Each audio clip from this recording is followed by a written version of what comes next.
नमस्कार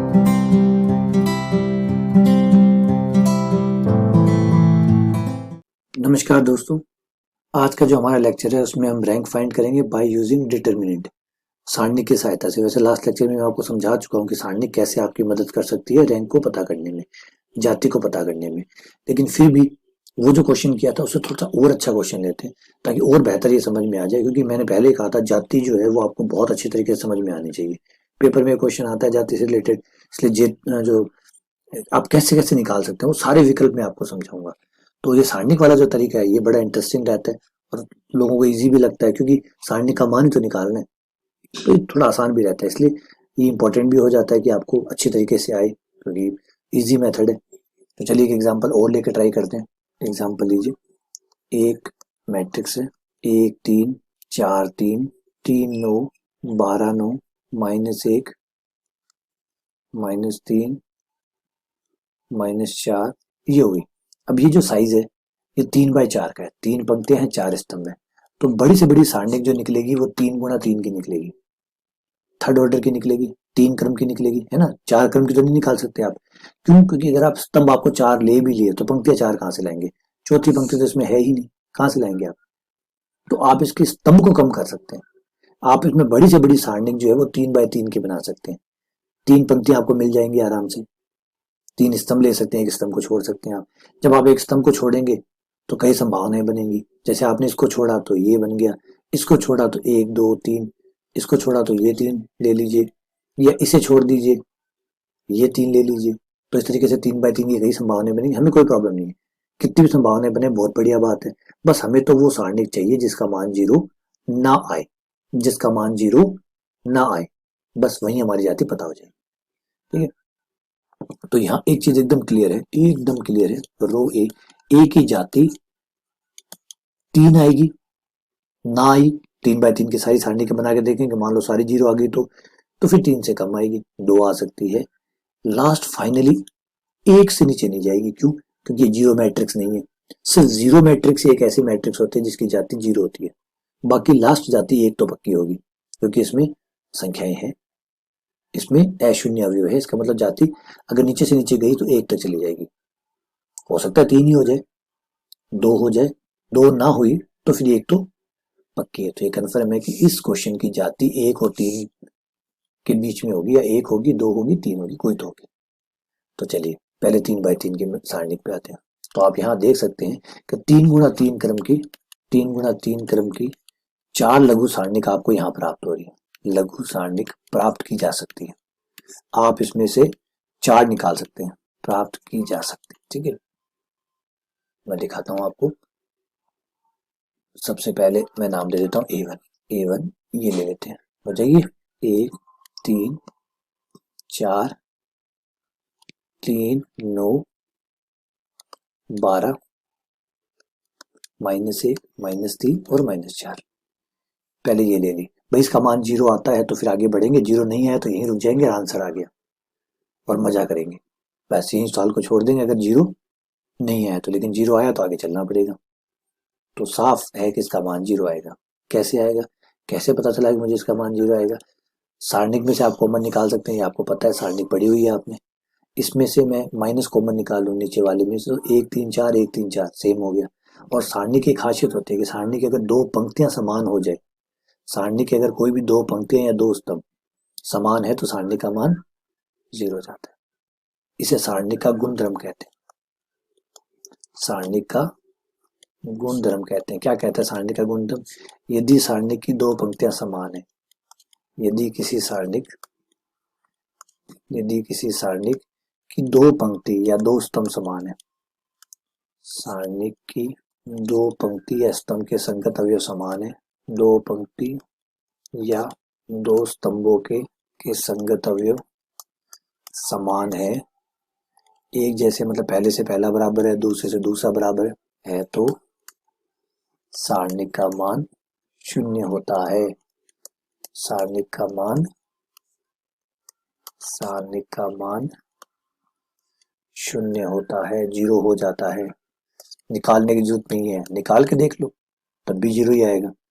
तो बिना निकाले आपकी मदद कर रहा हूं मैं। तो मैं तो आपकी मदद कर रहा हूँ, निकालना ना पड़े, निकाल लीजिए बेटा। ऐसा नहीं है कि गुणधर्म तो कह रहा है 0 आएगा और आपने निकाल के दिखा दिया 2 आएगा, देखिए सर मैंने गुणधर्म ही गलत साबित कर दिया। तो ना बेटा, गुणधर्म बाकायदा प्रूफ होकर आए हुए। हम ऐसे गणित में कोई चीज नहीं लेते। गणित में अगर कोई भी चीज आज पाइथागोरस प्रमेय चल रही है, आज पाइथागोरस प्रमेय चले 2300 साल से पुरानी हो गई। आज कोई बच्चा लाके कहे कि सर पाइथागोरस प्रमेय मैंने गलत साबित करी, तो कर देगा। वो झूठ बोल रहा है। क्यों झूठ बोल रहा है? कैसे पता लगा कि झूठ बोल रहा है? क्यों? क्योंकि पाइथागोरस ने भी ऐसे मनगढ़ंत नहीं बनाई थी, बाकायदा उसका प्रूफ दिया था। उसका प्रूफ लिखा है, उस थ्योरम को लिखा गया है, उसको प्रूफ बताया गया है, तो गलत नहीं हो सकती।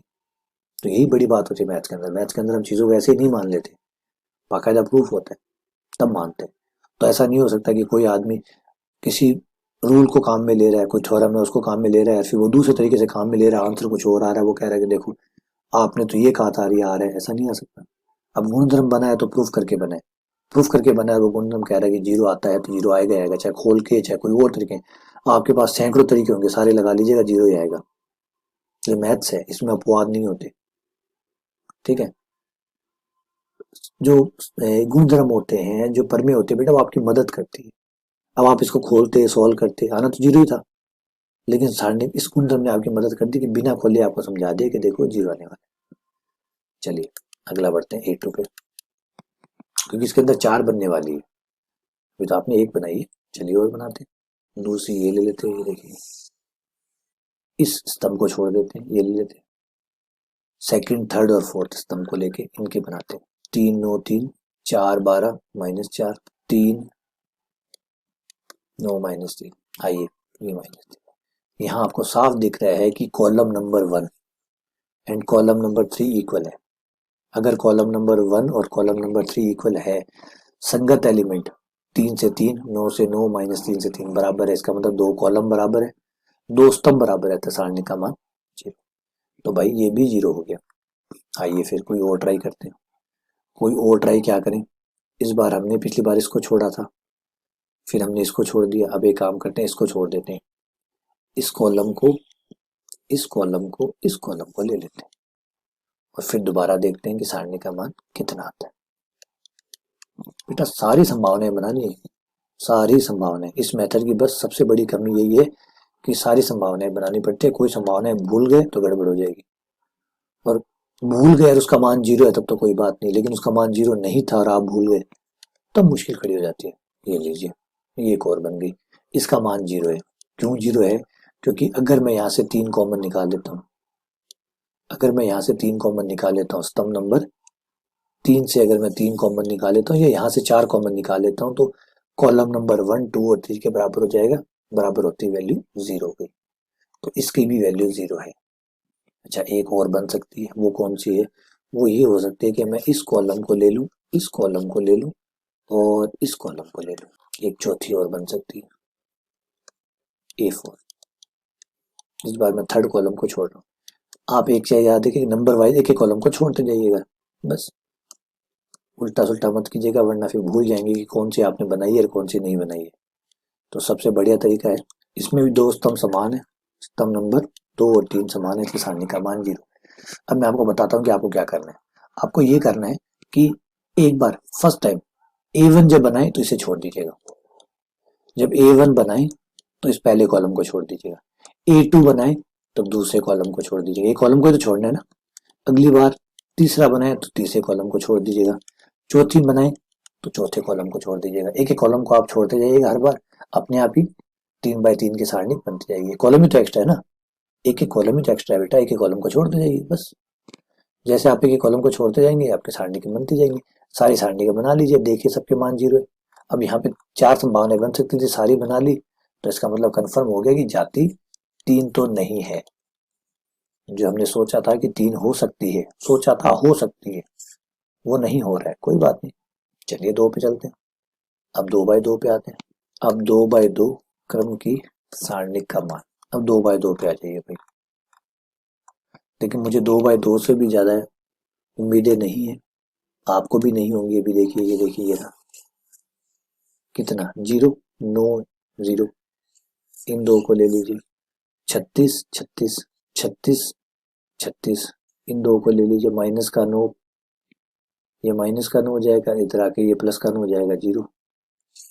ये ले लीजिए, 12 माइनस 3 माइनस का 36 या प्लस का 36, 0। किसी और को ले लीजिए। इसका आपको बड़ा कारण बताता हूँ कि 0 क्यों आ रहा है, और रफ में बताऊंगा, क्योंकि आधिकारिक तौर पे मैं ऐसा नहीं कर सकता, क्योंकि जो मैं थाना बता रही हूँ अबारट है, वो एक्चुअली आधिकारिक तौर पे तो गलत है। हर चीज आप पकड़ कौन सका, लेकिन फिर भी मैं थाने एक रफ तरीको बता रहा हूँ कि क्या पता लगे कि इस सारणी में 2 बाई 2 की सारी सारणी का 0 आने वाली है। देखो बड़ा कारण है, देखो देखो कर कौन सका आप 5 चीजा, लेकिन मैं थाने करवा रही हूँ दिनाड़ो। पहला में से कॉलम में कुछ भी कॉमन को नहीं, तो पहला कॉलम ने यहाँ को यहाँ लिख लिया। अब थे देखो दूसरा कॉलम का माइनस 3 कॉमन है, 3 को भाग दे दो। अब 3 को भाग दे दो। दूसरा कॉलम का माइनस है -1 को भाग, तीसरा कॉलम में -1 को भाग दे दो। अब थे गौर करो कि ये दोनों पंक्तियां एक जैसी है। जब पंक्तियां एक जैसी है तो 2 बाई 2 की कोई भी सारणी बना लो, क्या फर्क पड़ना है। ये दोनों कॉलम सेम, दोनों पंक्तियां सेम, यहाँ पे भी दोनों पंक्तियां सेम, दोनों कॉलम सेम, दिख रहे हैं। यहाँ पे पहली पंक्ति दूसरी पंक्ति सेम, समझ रहे बातों को। ये देखिए, ये सब कोई भी सारणी बना लो 2 बाई 2 की, किसी भी ले लो, बा एक जैसी बन सी। अब एक जैसी बन सी, जैसे अब आ ले ली, देखो आ 4 4 3 3 ले ली, इनमें से 4 कॉमन, इनमें से 3 कॉमन, 4 इंटू 3 बाहर, अंदर हो गया 1 1 1 1, और कॉमन लेना जरूरत ही को नहीं। पहली पंक्ति बराबर है पहला स्तंभ, पहली पंक्ति बराबर दूसरी पंक्ति, सारणी का मान वैसे ही 0 हो गया। सॉल्व कर लो तो 4 12 12 0। तो इस वजह से 2 बाई 2 की कोई सारणी बना ली को मान 0 या सी, तो आप साफ बोल सको 2 बाई 2 की सभी सारणी का मान 0 है। 2 बाई 2 की हमने पता किया और पता चला कि 2 बाई 2 की सभी सारणी के 0 है, सारी के सारी 0 है। तो इसका मतलब जाति 2 भी नहीं हो सकती। ये एक जवाब और मिल गया कि जाति 2 नहीं हो सकती। तो फिर एक पे एक तो पक्की है, अतः जाति कितनी होगी, 1 होगी। क्यों 0 नहीं हो सकती, 0 इसलिए नहीं हो सकती कि सिर्फ शून्य मैट्रिक्स, सिर्फ 0 मैट्रिक्स की जाति 0 होती है, बाकी हर मैट्रिक्स की जाति न्यूनतम पे पहुंच भी गई तो 1 होगी। क्यों, क्योंकि 1 बाई 1 की सारणी तो 0 नहीं होगी, 1 बाई 1 की तो 0 नहीं होंगी। ये लीजिए 1 बाई 1 की, क्या ये 0 है, क्या ये 0 है। 1 बाई 1 में क्या आएगा, ये लीजिए 3, यदि 1 बाई 1 की, क्या ये 0 है। 9 ले लीजिए, क्या 1 बाई 1 की 0 है, नहीं है। तो जाति 1 तो होनी है, क्योंकि 1 बाई 1 की तभी 0 होगी जब सब 0 होंगे, सारे अवयव 0 होने नहीं है, वो तो 0 मैट्रिक्स में ही होंगे। तो जब 0 मैट्रिक्स नहीं है तो जाति लास्ट 1 तो हो ही जाएगी, अतः इसकी जाति 1 होगी। तो ये तरीका देखा, ये भी बड़ा प्यारा तरीका है। लेकिन इसकी प्रॉब्लम बस यही है कि अगर आप कोई सारणी बनाना भूल गए और उसका मान 0 नहीं आया, और आपने 0 मान आपने बनाया नहीं, और आपको लगा कि भाई सब 0 आ रहे हैं, और आप आगे बढ़ गए, पता चला जाती 2 थी। इसमें भी मान लो पता चलता है कि 2 बाई 2 की छूट गई, सारी तो बना नहीं पा रहे आप, सारी तो आप बना नहीं पा रहे, सारी तो पता नहीं कितनी सारी बनेंगी, तो सारी तो आप बना नहीं पाएंगे, तो आप फंस जाएंगे यहाँ पे। अगर एक भी छूट गया तो सुरक्षा चक्र टूट गया, वहां गड़बड़ हो जाएगी, तो ये गड़बड़ मरवा देगी। इस मेथड के साथ यही सबसे बड़ी प्रॉब्लम है, क्योंकि सारी बनानी पड़ती है, सारी बन जाए तब तो ठीक है, बल्ले बल्ले, नहीं बनी, कुछ भी छूट गई तो भाई मुश्किल खड़ी हो जाती है। ठीक है, चलिए एक सवाल और करते हैं, जिससे थोड़ा सा और परफेक्शन आए हमारे इस मेथड में। एक और एग्जांपल लीजिए, 4 2 1 3 6 3 4 7 2 1 0। ठीक है, पहले इसको छोड़ देते हैं, है ना, ऑर्डर में चलते हैं ताकि कोई भूल चूक हो ही ना। 2 3 1 1 4 0 3 7 7। ना भाई यहाँ पे कोई पंक्तियां वंक्तियां तो समान है नहीं, सारणी का मान ही निकालना पड़ेगा।